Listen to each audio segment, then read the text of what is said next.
La visite du président tchadien de transition, Mahamat Idriss Déby, à Paris, soulève diverses questions complexes et cruciales.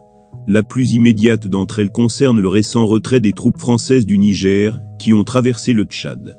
Cet événement est susceptible d'être un sujet de discussion de grande importance lors des entretiens entre les présidents Macron et Mahamat, étant donné que le Tchad reste actuellement le dernier partenaire majeur de la France en Afrique. Il est crucial de comprendre le contexte politique de Mahamat Idriss Déby. Il a fait ses études aux États-Unis et, de ce fait, entretient des liens étroits avec les Américains. Par conséquent, il est possible que l'influence des États-Unis puisse jouer un rôle non négligeable dans les développements en cours. En outre, il est important de noter que le Tchad est un acteur clé dans les dynamiques géopolitiques complexes de la région. Au niveau continental, des enjeux géostratégiques majeurs sont à l'œuvre, notamment en ce qui concerne le conflit à Gaza. La récente évolution de la position de l'Égypte et de l'Arabie saoudite, ainsi que la formation de nouvelles alliances et coalitions, semblent redéfinir l'équilibre des forces dans la région. Les États-Unis et la France, qui font face à des contraintes en termes d'effectifs militaires, pourraient chercher à se réorganiser en utilisant le Tchad pour fournir des troupes et des mercenaires, à l'instar de ce qui a été observé au Mali. Le Tchad, situé à proximité de la mer Rouge, est une position stratégique cruciale.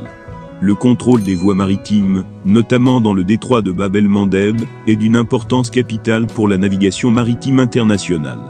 En ce sens, il est possible que la visite de Mahamat Idriss Déby à Paris implique des discussions sur la manière dont le Tchad pourrait être impliqué dans des questions régionales sensibles liées à la mer Rouge, et comment cela pourrait influencer l'équilibre des forces dans la région. Par ailleurs, il convient de noter que les États-Unis, tout comme la France, subissent des pressions en raison de la situation à Gaza. L'Arabie saoudite a interrompu certains projets qu'elle avait avec les États-Unis et Israël, exprimant ainsi son mécontentement. Dans ce contexte, les États-Unis cherchent à maintenir leur influence dans la région. Cette situation explique peut-être leur implication dans des conflits locaux, comme la guerre au Soudan, dans le but d'affaiblir l'Arabie saoudite et de prévenir une éventuelle sortie de celle-ci du pétrodollar. En fin de compte, la visite du président tchadien à Paris est entourée de nombreuses implications géopolitiques. Elle pourrait être liée au jeu de pouvoir complexe entre les acteurs mondiaux, notamment les États-Unis, la France et les pays de la mer Rouge.